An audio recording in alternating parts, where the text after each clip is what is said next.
Hi, I'm Davis, and welcome to another edition of Quick Bytes, our first impression review series here on Game Grazers. Today, I'll be running through the demo for Doom by id Software.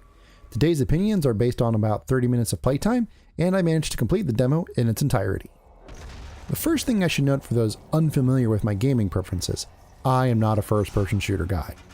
Even though I played my fair share of Doom, Wolfenstein, and Duke Nukem 3D back in the early days, and a bit of Halo local multiplayer with friends on the Xbox, the genre sort of waned on me, and the few entries I've enjoyed recently have skewed more towards other styles, such as Metroid Prime with its exploration, or Portal with its puzzle solving.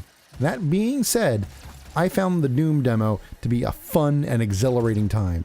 The most fun I've had with a standard FPS in a very long time, in fact. The first thing I noticed is how gorgeous the game is. Its aesthetic and graphical fidelity are top-notch, and it truly does look and feel like a modern Doom game should. Everything feels in place and looks great. The worn-down facility, the backdrop of the Martian surface, the demons themselves, the weapons, all of it is stunning to behold. And the animations are fantastic as well. Especially those glory kills, man. Pulling one of those off just feels so damn good. The gameplay itself feels all at once both familiar and fresh. It holds on to the classic run-and-gun chaos the original did so well, while still introducing additional mechanics such as the glory kills and the improvements you can make to your weapons. The battles are hectic and insane, well, at least to an FPS scrub like myself. But they're also full of challenge and have great chances of risk versus reward behavior. Sometimes shotgunning imps in the faces was easier, but weakening them for the quick kills to get health was both fun and necessary. And the fast pace made it harder to plan my movements and figure out my approaches, making the battles extra exciting and really fun. It's not 100% without issue though. While the level presented was linear and I found some little nooks to explore and secrets to find, sometimes I found myself getting a little lost or turned around amidst the chaos of combat.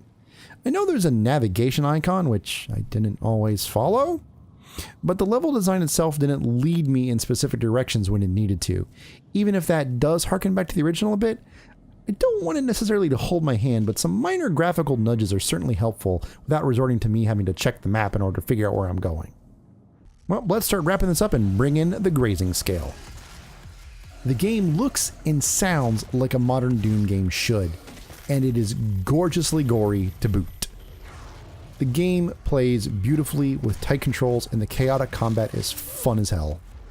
The level design was fine, but some minor nudges here and there would have probably helped me out a bit. Bonus, it really does feel like a modern Doom game, and that's really the best praise I could give this game. And despite all that high praise, you'll probably be surprised to hear that this is just a game I would chew on at best. It's nothing against the game itself, it has more to do with personal taste. I'm not an FPS guy, so my enjoyment is marred by my inability to enjoy it for any session longer than what I just played. I can certainly appreciate all the hard work that's gone into this game, and I think it's a fantastic revitalization of a classic franchise.